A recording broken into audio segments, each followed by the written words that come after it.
Hi, and welcome to the webisode. Mr. Wilson teaches how to create a press plaster mold.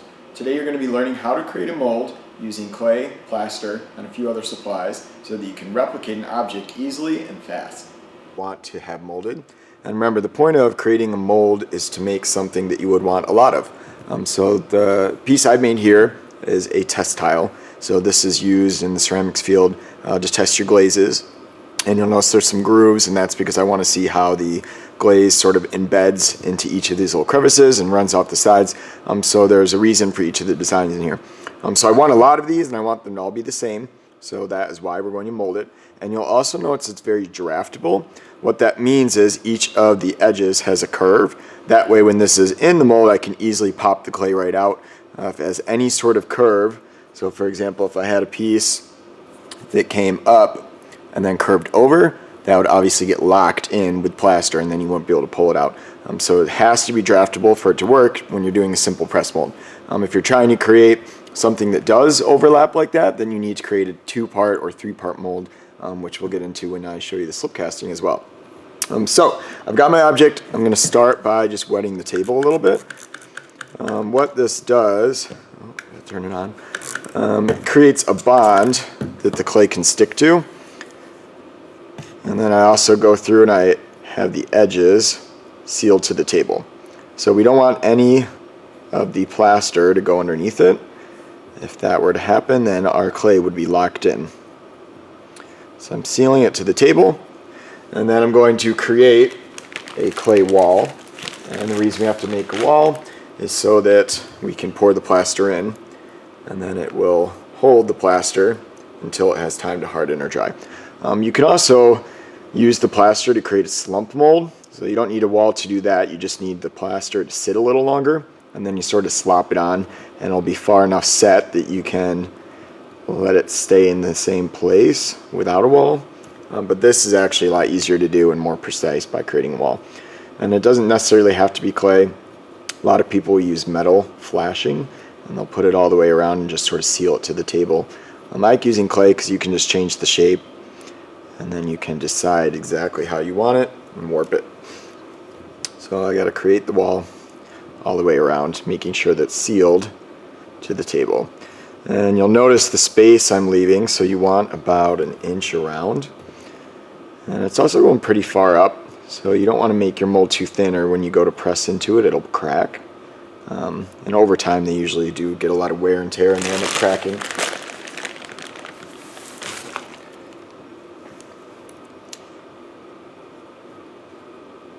Alright, so I just jumped the camera a little ahead so you can see that the wall is completely done.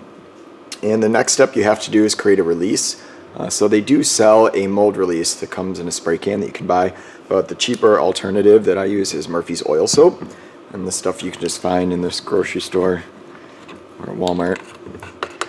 And I'm taking some of the soap and I'm coating the object. This helps smooth it out a little too. And more importantly, the table. A lot of times, depending on how much detail is in there, I won't even put soap on the clay because that'll come out on its own. But the table is the part you really want to make sure you have released. That way it doesn't get stuck.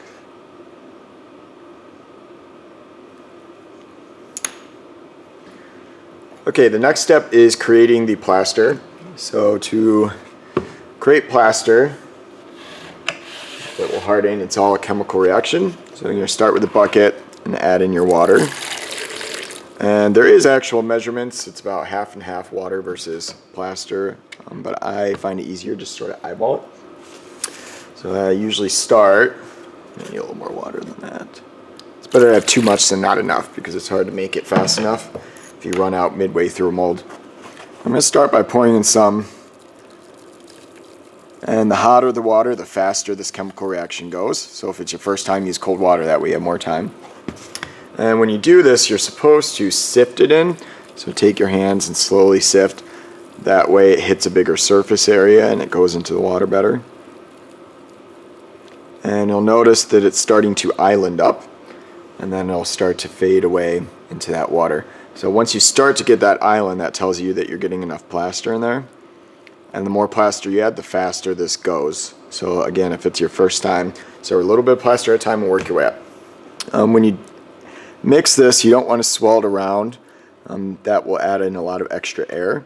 So you sort of just take your hand on the bottom, sort of go through, making sure that you're getting any clumps, take them in your hand, and squeeze them out. And what we're looking for is the chemical reaction to start to take place where this thickens up. So if you can run your hand across it and it leaves an impression like the wake behind a jet ski, that's how you know that you're got enough plaster. I'm going to be adding a little bit more just so I can speed this process up a little for you. You'll also be able to feel a big difference in the way the plaster feels. So see how it's starting to get really goopy on my hands? That means that we're getting a lot closer. It's important that you mix all of it too. You don't want dry pockets in there.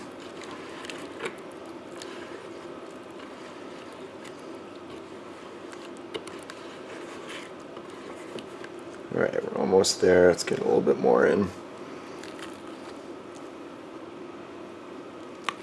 And they do sell plaster as well at most craft stores. Usually comes in about a 1-pound box. It's plaster of Paris.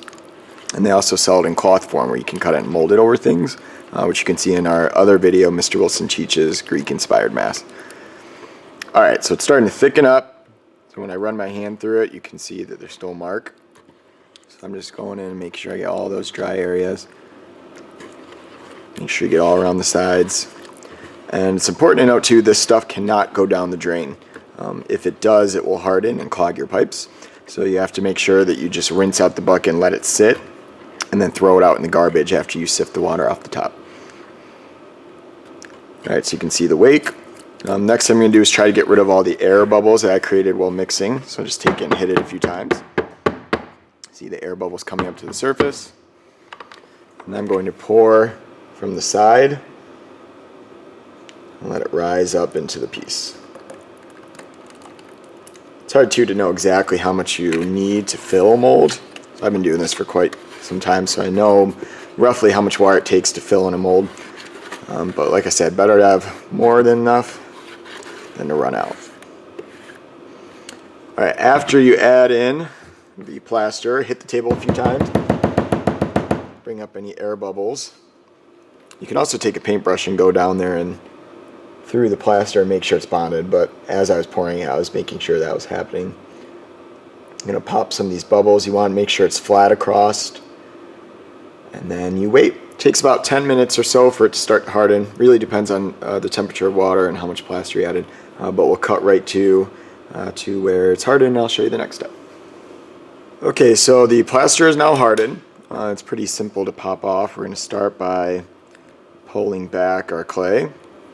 And this clay, now that it has plaster in it, has to go in the garbage. So it can be reused to wall another mold, but you don't want to put this in the kiln now because the plaster will calcify while it heats up in there. And you also see this hard edge there. So I usually take a loop tool or bird's awl, go through and just get rid of that hard edge so it doesn't cut me. It's a later point. Also makes it easier to press something when there's not such a sharp edge on it. So I get rid of that edge. Usually I'll carve in my initials too, or you can put the year. Everyone knows mine. And to pull it, just going to pop it up, and then it slides right out. And then you're going to let this dry for about 2 days or so. You want it to be back to room temperature. So right now it's pretty hot, and you can actually feel the moisture still in it, so you have to let it dry. And I would say if you touch it and it feels cold, so past room temperature, that means that you're definitely beyond drying. You can start pressing into it. So we're just going to set that aside so that it can dry out. Okay, so the last part I'm going to show you is actually using mold. So this is one that I made previously.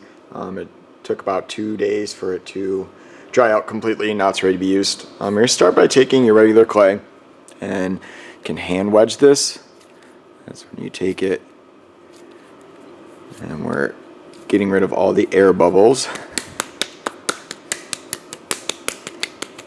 And you're going to start with what is the basic shape of it. So I'm trying to get to that square size. Make sure that there's no wrinkles or lines on the part that's going right into the mold. Then I'm going to set that in there. And then we're going to force the clay into each of the grooves through pressure. So this is why you need a flat bottom. If there's not a flat bottom and it rocks back, it'll crack your mold. Notice I'm going at an angle one way, angle the other way, and that way the clay disperses out into the mold.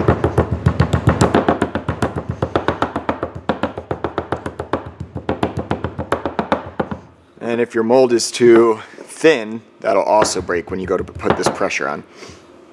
Then you're going to take your wire cutter. Because we have a flat edge, it was created by the table that we molded on. I'm going to run this across. I can get rid of that extra clay. And you can also use a metal rib. And then hopefully if your object is draftable enough, you should be able to pop this right out. Let's see if it works. There we go. And then I would just keep producing them and keep popping out. That's how you make the multiples. Now when you have something flat like this, you can naturally let it fall out or let it dry a little and then smack it down. Peeling it back like that, remember clay has memory, and now that'll be warped. So you want to make sure that they come out flat all at the same rate, or you dry them flat so that they hold their shape. Remember, you got to clean up the edges too. But that's how you use pressing molds. And that's probably the simplest way to mold making. You can check out our other video, slip casting, to see some other use of molds.